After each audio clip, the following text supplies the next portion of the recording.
Olá, doutores e doutoras, meu nome é Gilberto Melo, eu sou advogado, sou coordenador da sala do podcast aqui da OAB Cascavel Paraná, da subseção de Cascavel, e esse espaço é um espaço destinado às comissões, né? A gente vai conversar hoje com o presidente da Comissão de Direito Infantil, né, a Educação Infantil, doutor Heriberto Teixeira, que vai contar para a gente hoje o que é a comissão, qual é o trabalho que eles estão desenvolvendo e as preocupações e as dores, né, do direito à educação relacionado à criança. Boa tarde, doutor. Como é que tá? Tudo bem? Boa tarde, Gilberto. Obrigado aí pela abertura, pelo convite.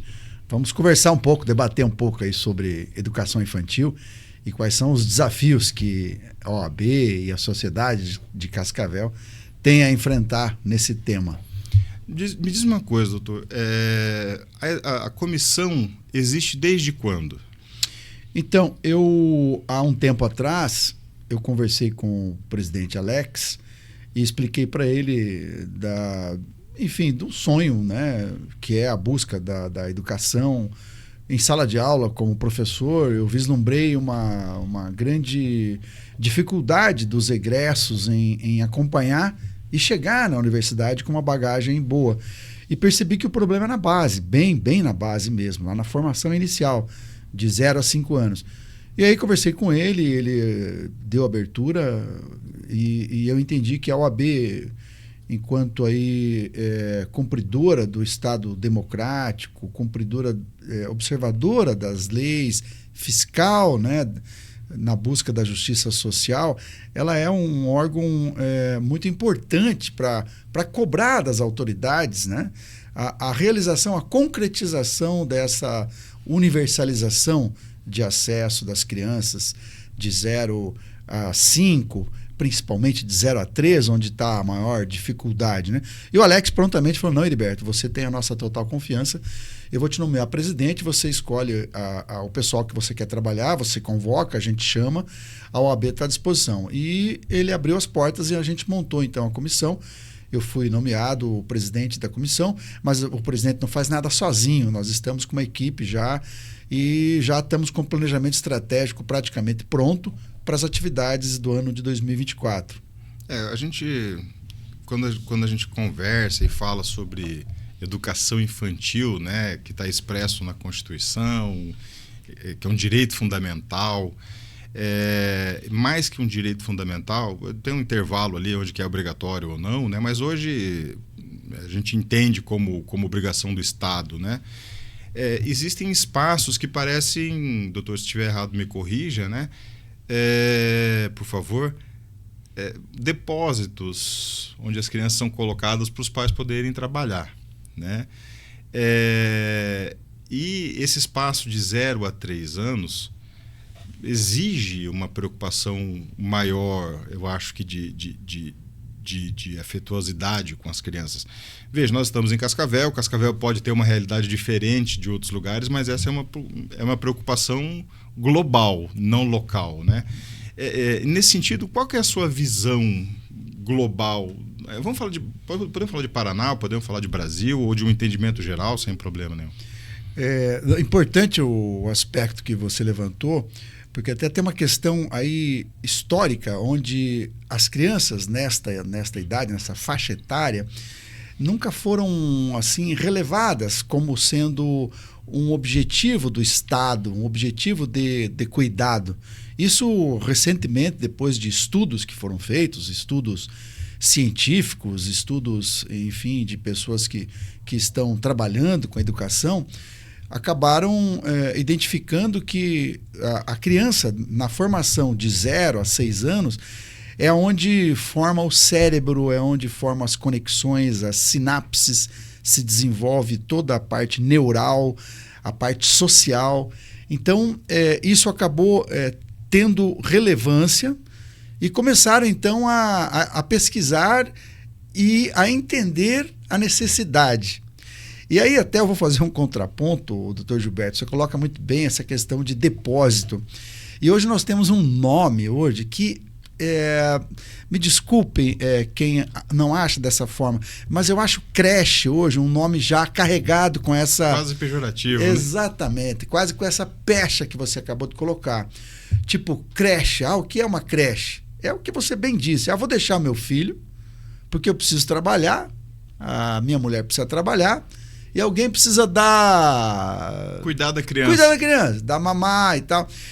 E como você bem pontuou, não é apenas isso. Existe um projeto pedagógico para crianças de 0 a 3 anos. As pessoas têm que se formarem nesta área específica do conhecimento, né?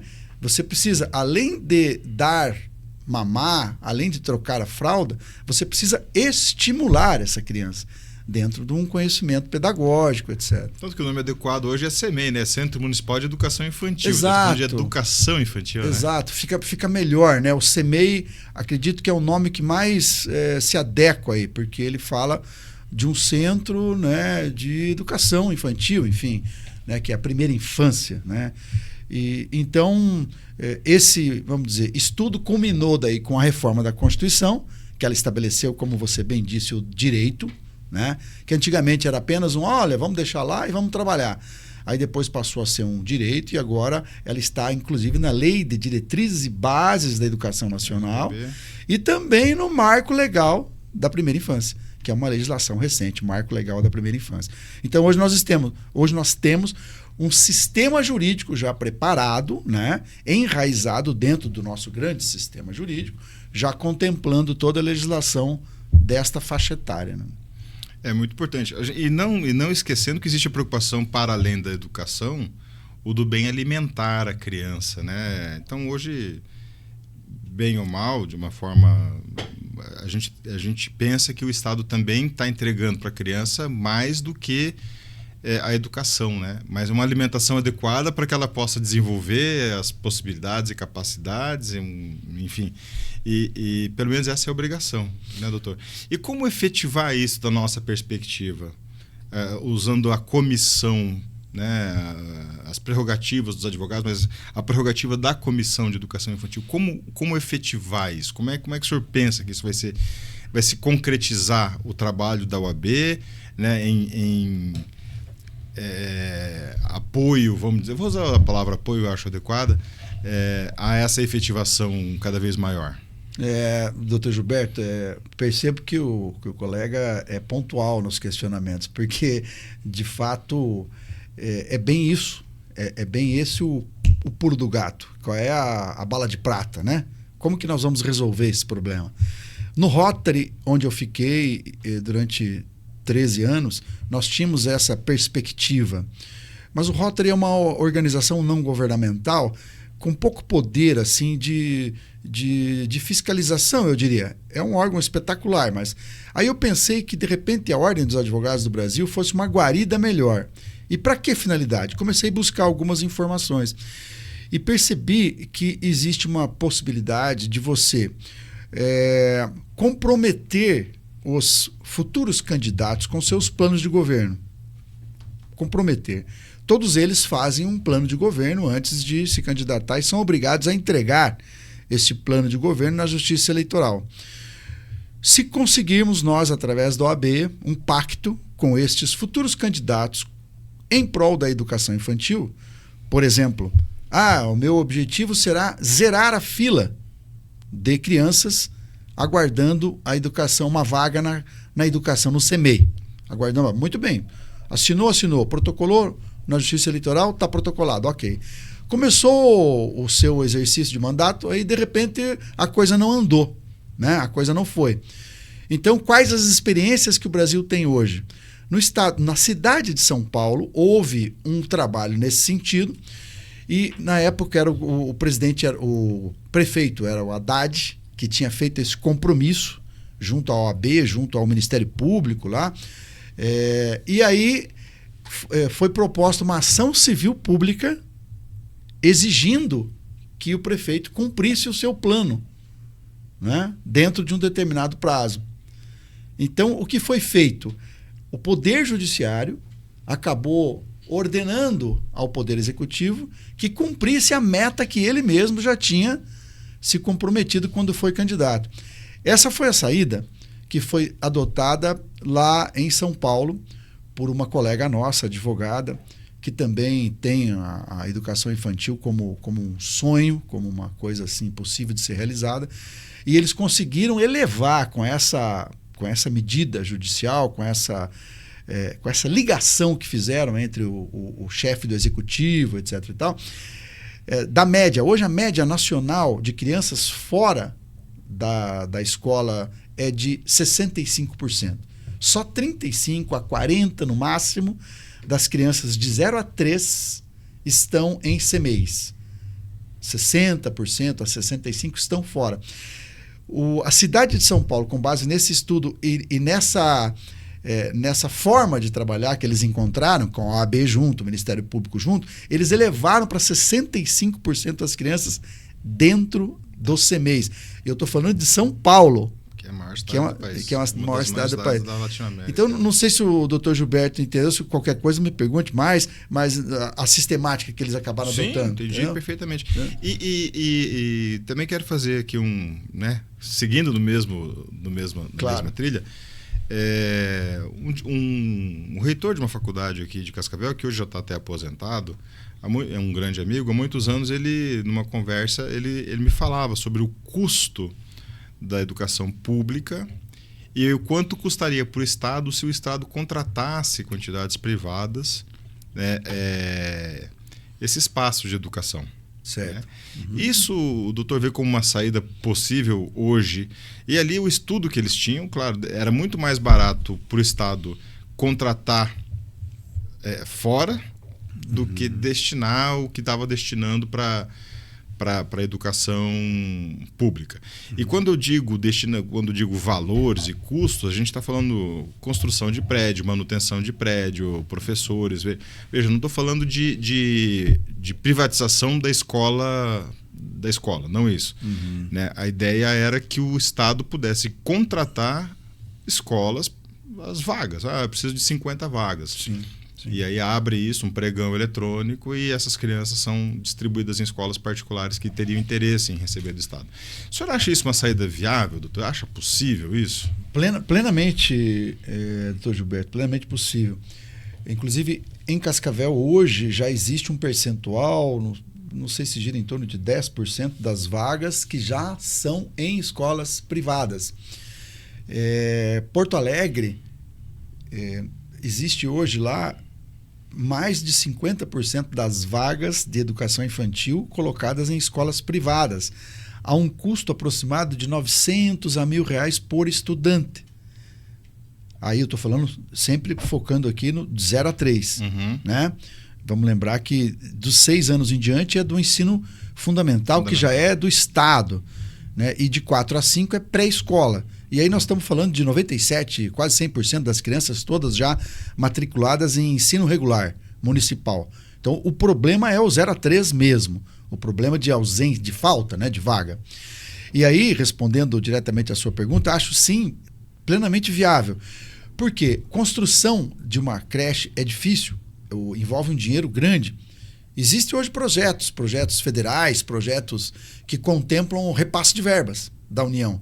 Inclusive, Cascavel teve um repasse de verbas recentemente, não me lembro se foi o prefeito atual, que inaugurou 3 CMEIs aqui na cidade e tal, em projetos federais. Mas aí depois você tem o custo de manutenção.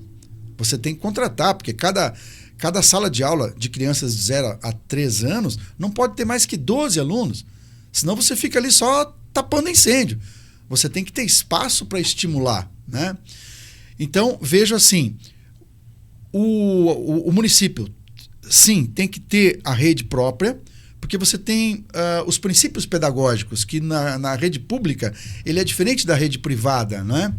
Então, ele tem que ter a rede pública e uma margem, eu diria que uma margem para não ficar muita construção obsoleta, que exista, então, uma margem de contratação em vagas de escolas privadas, que daí você sempre está fazendo um balanço dessas vagas sem deixar que a fila aumente, né? Então, sim, vejo como uma boa saída, a um custo tranquilo, né? Mas a única preocupação que eu tenho é em relação ao projeto escolar, ao planejamento pedagógico, que daí, se você abrir mão totalmente para as escolas particulares, você abrirá mão também do seu projeto pedagógico. Você deixará na mão de outros, né? Que penso eu que a escola pública, ela vem de políticas públicas e ela tem um diferencial, né? Ao educar, ao criar, ou em tese implantar, ou começar a arar a terra onde vai ser semeada alguma coisa para a criança se desenvolver no futuro. Né? E a gente imagina sempre que o poder público vai fazer o melhor projeto pedagógico, né? O mais universal, o mais inclusivo, o mais responsivo, né? Apesar das críticas, né, que nós sabemos, sem entrar aí no mérito, mas a gente tem ouvido nos últimos anos no Brasil diversas críticas quanto ao projeto pedagógico que se é ministrado no país, né, tanto de um lado quanto de outro, né? Então o que se busca, na verdade, é um projeto pedagógico que seja exclusivo para essa idade, independentemente de partido, mas um projeto pedagógico... Um projeto de Estado, não um projeto de governo. Exatamente. É isso aí. Esse é um projeto de Estado, não é um projeto de um determinado candidato, não é? Porque os estudos que já foram feitos em cima dessas crianças são estudos universais, eles não têm cor, não tem camiseta, não tem nada, né? Um dos maiores pensadores nesse segmento é brasileiro, sem citar nomes, mas é um cara que é respeitado no mundo inteiro para falar sobre educação. Sim, com certeza, com certeza. Enfim, não podemos também deixar de lembrar, acho que não tem problema algum, acho que é o Paulo Freire, né? Paulo Freire. Em que pese algumas pessoas acharem que não é a melhor metodologia, mas ele é citado, sim. E é uma pessoa assim como o Pelé. O brasileiro, infelizmente, tem o péssimo costume de esconder os seus ídolos, de enaltecer as pessoas que fizeram bem para o país, né? Nós temos alguns nomes que são referências internacionais e que, às vezes, aqui dentro do Brasil são colocadas, são taxadas ou são colocadas dentro de um círculo e fechadas, né? Vamos falar, Pelé, Paulo Freire... João Gilberto. João Gilberto. O criador da Bossa Nova. Oscar Niemeyer, que é uma referência mundial. E aí a gente tem vários... Se a gente entrar no campo científico mesmo... Meu Deus, Nicolelli, né? O físico Miguel Nicolelli, que fez aquele macaco voar. Macaco não, é um robô. Um robô voar. Enfim, é uma série de pessoas, né, que infelizmente o brasileiro parece que tem um complexo de vira-lata, acho que é isso. Aí a gente pode falar da medicina, alguns médicos aí que as cirurgias cardíacas de peito aberto foram os primeiros a desenvolver algumas técnicas. Até hoje se usa a gente está fugindo um pouco, mas uma cola especial que no começo foi Super Bond, que foi o que começou a parar alguns sangramentos no coração, que foi desenvolvido por um brasileiro. Enfim, aí a gente pode caminhar. Isso. E tudo isso...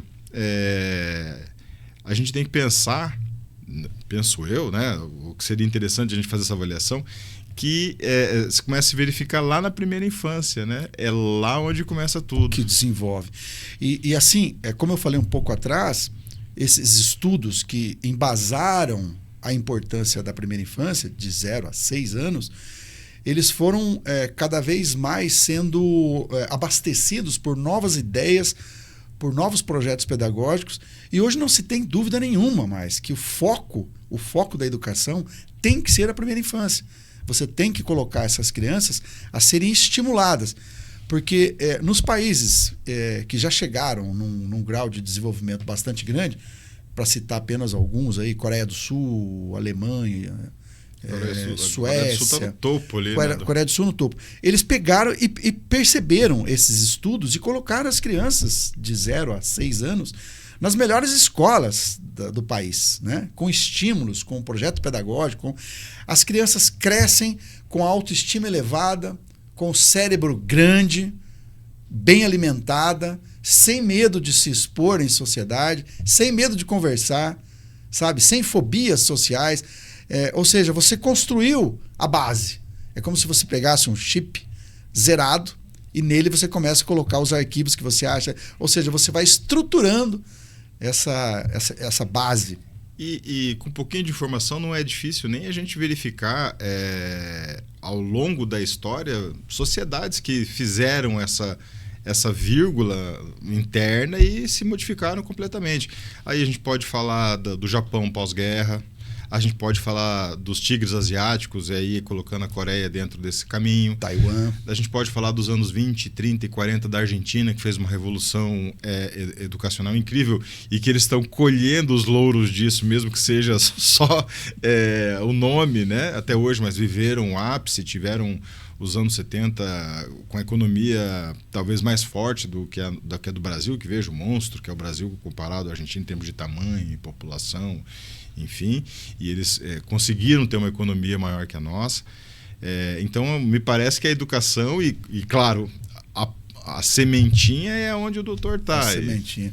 Também a Alemanha, né? A ressurreição da Alemanha nas duas vezes. Pena que da primeira vez foi o que foi, né? Mas na segunda vez o ressurgimento da Alemanha, né? A importância que eles dão à educação é uma coisa fantástica, né? Eu estudei 11 anos em colégio de padres palotinos, né? Alemães, em Jacarezinho, no Paraná. E a gente percebia que o trato que eles têm com a educação é algo assim muito, muito sério mesmo. Tem até um ditado, né? Como é que você sabe onde um alemão começou que o alemão ele começa uma cidade, ele começa uma colônia a partir da escola. A escola é o centro e o entorno. É interessante. Em que pese a piada, né? Não, mas se depois a gente tiver que editar, a gente edita. Não, o italiano faz isso em volta da igreja, que não deixa de ser educativa também, né? Que tem um cunho pedagógico em algum nível, mas o alemão tem essa preocupação com a educação muito grande. Doutor, pensando e avaliando aqui um pouquinho, esse número me preocupou bastante, essa quantidade de crianças. Eu não sei se esse número reflete a realidade de Cascavel, onde nós estamos inseridos, do Paraná, certamente no Brasil inteiro, porque a gente tem bolsões de pobreza incríveis no país, aí ainda temos, né? Temos comunidades muito distantes, com difícil acesso. Mas em Cascavel, focado na realidade cascavelense, eu não sei qual é o percentual, o doutor deve saber mais ou menos, quanto que está fora dessa educação infantil de 0 a 3, né? E qual que é o principal motivo dessas crianças não estarem na escola? É a falta de vaga? Assim, a primeira questão que você me colocou seriam os dados, né? E a realidade de Cascavel. É difícil o motivo de acertar esses números, porque eles não estão disponíveis de forma fácil, acessível. Você entra no site da própria prefeitura, você vê lá um link de fila de espera de creches. E nesse link tem lá 10 mil e poucas pessoas esperando vaga. Mas nessa lista diz lá que a pessoa pode colocar o nome em 3 escolas ao mesmo tempo. Então talvez essa lista não esteja porque tem nome dobrado. Então, e a municipalidade, Cascavel, não. Você entra no censo escolar e no IBGE, esses dados não estão divulgados lá no IBGE, né? Logicamente, porque há uma falha de comunicação ou porque o município não passou mesmo a informação. O fato é que não há números oficiais. Então, o que você faz? Você pega dados do IBGE, né? O último censo, pega o censo escolar, pega a população de Cascavel, a população de 0 a 13, e aí você vai cruzando dados, cruzando números, para você ter o mais próximo possível da realidade. Então, assim, eu posso dizer para você que depois que a gente analisou todos os dados e números, etc., a nossa realidade não é igual à do Brasil. O do Brasil é 35-65, como eu falei para ti.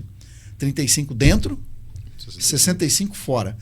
Cascavel, eu imagino que nós estamos um pouco melhor, porque nós tivemos recentemente 3 CMEs que foram inaugurados. A gente percebe que, inclusive pelos números também, de vagas que estão funcionando e da fila de espera, imaginando uma população aí de 0 a 3 de 20 mil aqui em Cascavel, se nós estamos com a fila de 10 e tal. Então, eu creio que a nossa realidade aqui é um pouco melhor. Então, vamos dizer de 45 a 50, de 40 a 50 dentro e de 50 a 55 fora, mais ou menos. Vamos dizer metade a metade. Mas, como ele disse, não dá para você cravar isso, porque você não tem a fidedignidade dos dados em nenhum lugar. Só quem pode nos dizer isso é o próprio município, né? Então, mas eu imagino que seja próximo disso. 45% mais ou menos dentro e 55% fora, de 40% a 50%. Aí a segunda questão que você me colocou é por que isso não aumenta, por que não há... Então eu vejo assim, talvez Cascavel está crescendo muito, né? Não posso, logicamente, não é aqui o momento da gente fazer aí uma crítica direta a este ou aquele. Eu tenho certeza que o prefeito atual busca isso insistentemente, que a Câmara de Vereadores também. Todo mundo está remando para o mesmo lado, né? Ninguém quer achar o Judas, não é esse o problema. Nós queremos solução. Como a cidade está crescendo muito, cresce também a fila. Demanda, né? Cresce demanda, porque vem muita gente de fora atrás de serviço. E as famílias novas trazem crianças. E aí tem o problema da educação infantil. Então, o problema da cidade crescer, eu acho que é um deles. Logicamente, a estrutura física é outro. Nós precisamos de pelo menos mais uma escola, né? Um centro, um CEMEI grande, no mínimo mais um, enfim, ou dois. Nós precisamos criar pelo menos mais umas 2.000 vagas em Cascavel. E isso você não faz com um CEMEI apenas, faz com 2 ou 3. E distribuído, né? E distribuído aonde? Na densidade maior, onde a fila é maior, e vulnerabilidade, onde é mais pobre. Tem que ter essas duas variáveis em mente, não é? E também falta dessas parcerias público-privadas, de você agilizar essa colocação em vagas, porque tem muitas vagas em escolas privadas, entende? Tem muita vaga obsoleta aí em escolas de primeiro andar, o primeiro passo, enfim, as escolinhas de 0 a 3 anos.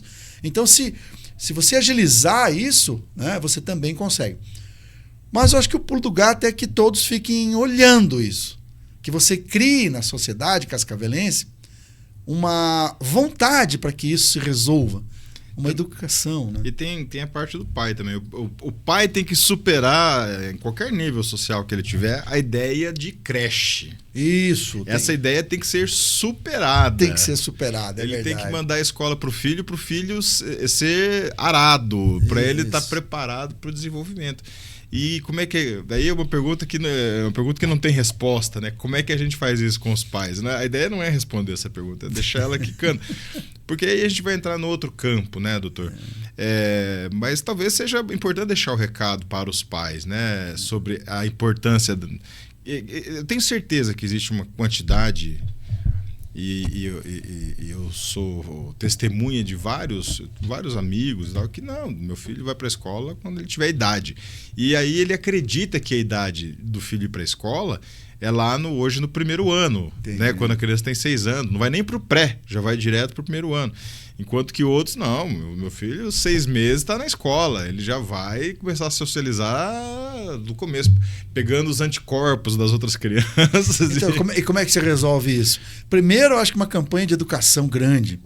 Uma das um dos nossos objetivos do planejamento estratégico é conseguir jogar outdoor na cidade, fazer uma campanha de mídia forte para mostrar a importância da educação infantil de 0 a 5 anos. Né? E os pais começam a ver, mas será que isso é importante? Mas criar uma anteninha, né? Segundo, o resultado, né, desse estudo é que vai fazer os pais também, né?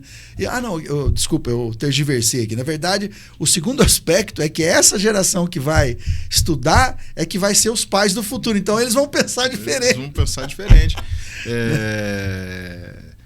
Há muitos anos atrás, eu assisti um documentário, ainda na época de Fernando Henrique Cardoso, época eleitoral da época, e aí nós tínhamos 2 situações. Então, o entrevistador conversava com um pai e a preocupação era um agricultor humilde, né? E ele dizia... O entrevistador perguntava para ele, o repórter, né? Não, como é que o senhor entende educação? Não, eu não tive educação. Mas o meu filho, ele teve educação básica lá na escola, ele teve o 2º grau, ele está fazendo curso técnico, ele vai fazer faculdade. E o que o senhor espera? Eu espero que ele tenha uma vida melhor e que o campo cresça. E aí, corta para uma outra situação, uma outra realidade, onde eu fazia a mesma pergunta pro entrevistado e ele, eu não estudei, meu pai não estudou, eu sou analfabeto, a mãe dele é analfabeta, o avô é analfabeto e provavelmente ele vai ser analfabeto também. Eu tenho certeza que se a gente pegar as realidades daqui de 20 anos atrás, quase 30 anos atrás, 24, 25 anos atrás, e se a gente pegar a realidade das 2 famílias hoje, a gente vai ver, sem dúvida nenhuma, como se modificou. Isso não sei como é que é na família do doutor, mas eu vejo na minha. Meu pai tinha uma preocupação muito grande em que a gente pudesse estudar, estudasse. Sim. E qual é a qualidade de vida que meu pai podia proporcionar para os filhos. Na época, a política para filhos era outra, então a ideia era ter bastante filho, né? Hoje a política de filhos é diferente. E como nós hoje procuramos educar e criar os nossos filhos, né? Então, isso é de geração para geração, como o doutor falou. Doutor, dado tudo isso, e o tempo, levando em consideração que o tempo passa, a comissão vai ficar, nós iremos, né? Qual é o legado que o doutor espera deixar para a comissão do futuro, que vai tratar do assunto? E quais são os passos aí nos próximos anos para que a gente consiga implementar e fazer esse trabalho forte, consistente?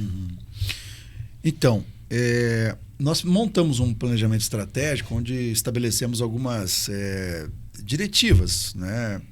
Quais são as metas, né? Quais os nossos objetivos e como que nós vamos fazer para atingir essas metas, né? De que forma? Então, o primeiro passo seria obter esses dados que a gente estava conversando há pouco, que eles são hoje fugazes, são dados que nós não temos certeza deles, né? Então, a primeira atividade nossa vai ser enviar um ofício para o município, para a municipalidade, com cópia para o Ministério Público, enfim, para todos os órgãos envolvidos nesta finalidade nobre, né? Para tentar obter esses dados e saber qual é a realidade. Depois, né, cobrar que sejam realizadas as unidades, né? Mas não vamos dizer, desse mandato que está aí acabando, nós queremos, se possível, os dados. Mas dos futuros candidatos, aí sim nós queremos compromissos, porque aí na sequência, né, aí nós podemos implantar a sistemática que foi implantada em São Paulo, que é exigir o cumprimento do plano pelo candidato que vencer as eleições. Trazê-los aqui na OAB, com o nosso presidente, sentar numa mesa e falar: você se compromete? Sim, me comprometo, ok. Está registrado. Não cumpriu? Ação civil pública e vamos exigir. Mas dentro da legalidade, sem enfrentamento, buscando o objetivo. No debate democrático, né? Claro, a ideia... você tem interesse? Tem. Bom, então está afirmado o compromisso? Bom, agora o senhor cumpre o compromisso. Então, é nessa seara. E, além disso, a gente pretende também visitar alguma cidade que deu certo, né? Então, por exemplo, São Paulo seria um lugar também interessante para ver o que foi feito lá. Case de sucesso. Isso. Agora, o legado mesmo, que você falou do legado que eu poderia deixar. Na verdade, é acender a luz, né? Acender a luz da importância da educação infantil, né? Da importância relevante, enfim, né? Que isso possa ficar para que outros colegas nossos, advogados, continuem. E o doutor Alex também, o presidente, já me disse, e eu falei para ele que Deus queira que essa comissão seja uma comissão atuante, perene, né? Porque o objetivo é muito, muito nobre, muito salutar, né? Nesse sentido. E para os colegas advogados que gostariam de se aliar à causa, qual é a mensagem? E aí, até se quiser falar direto com a câmera, falar direto no olho do colega. Eu vou falar assim, vou pedir, na verdade, para os colegas. A gente fez a comissão, nós estamos com 3 na direção, a doutora Antonella, a doutora Julie, e tem bastante colegas que se inscreveram na comissão. Fizemos a primeira reunião, mas não veio ninguém. Então, assim, que talvez também a gente tenha divulgado, talvez numa mídia, uma reunião híbrida, talvez fosse também interessante, né? Mas eu gostaria de pedir a participação dos colegas que se interessam pelo tema educação infantil e que venham cerrar forças conosco para observar o que está acontecendo em Cascavel. E eu digo Cascavel porque é difícil você trabalhar com esse tema no Brasil inteiro, não esqueça. A gente tem que resolver um pouquinho de cada vez, né? E se a gente conseguir fazer com que Cascavel seja um modelo para o resto do país, enfim, que ele possa se mostrar assim, para que os outros também tenham intenção de ir atrás, né? Legal, doutor. Tem um pensamento que eu gosto muito, que acho que é do Greenpeace, se eu não me engano, que é seja local, mas pense global. Legal. Né? Então, nós estamos aqui em Cascavel, né? A nossa realidade é local, mas a gente está antenado com o que está acontecendo no mundo e a gente tem que ser essa antena ligada no mundo. Né? Doutor, parabéns pelo trabalho, pela iniciativa. Obrigado. Eu acho fundamental. Não é muito importante, eu acho fundamental. Pessoalmente, digo que me aliarei à causa com força, porque me é querida. Obrigado. Né? E pode contar comigo. Né, o presidente já validou, já avaliou, e eu penso que isso se repercute pelo Brasil inteiro, com mais ou com menos facilidade ou dificuldade, né, para alcançar isso, mas eu acho que entre o dever fazer e o fazer, a gente vai fazer. Né? Isso aí. Dá o primeiro passo. Parabéns, doutor. Gostaria de deixar um recado para os colegas? Sim, um convite, talvez, né? Eu gostaria de pedir aos colegas que, como eu falei um pouco antes, né, que a gente precisa quebrar, na verdade, esse ciclo vicioso do Brasil de que os comandantes ou os que estão acima na pirâmide, no sistema, que eles não... ao pensamento antigo de que eles não queriam que os de baixo estudassem para talvez tomar o lugar deles, né, lá em cima da pirâmide. Que não é isso absolutamente. Nós queremos que a sociedade seja mais justa, né, que haja uma justiça social, que é uma das bandeiras da ordem. E é nesse sentido que eu peço a ajuda de todos para atender as crianças aí. Doutor, muito obrigado. Parabéns pela iniciativa. E para você, colega advogado, nós vamos nos despedindo, não sem antes convidar também em meu nome para que façam parte, que conheçam a comissão da qual o doutor Heriberto é presidente, a comissão do direito infantil, e para falar do nosso espaço, né, da nossa sala, que foi trabalhado com bastante carinho, que está aqui disponível e à disposição de todos os colegas advogados, das comissões, a diretoria já faz uso, né, da sala e da sociedade em geral. Muito obrigado a todos, fiquem com Deus. Até. Tchau, tchau.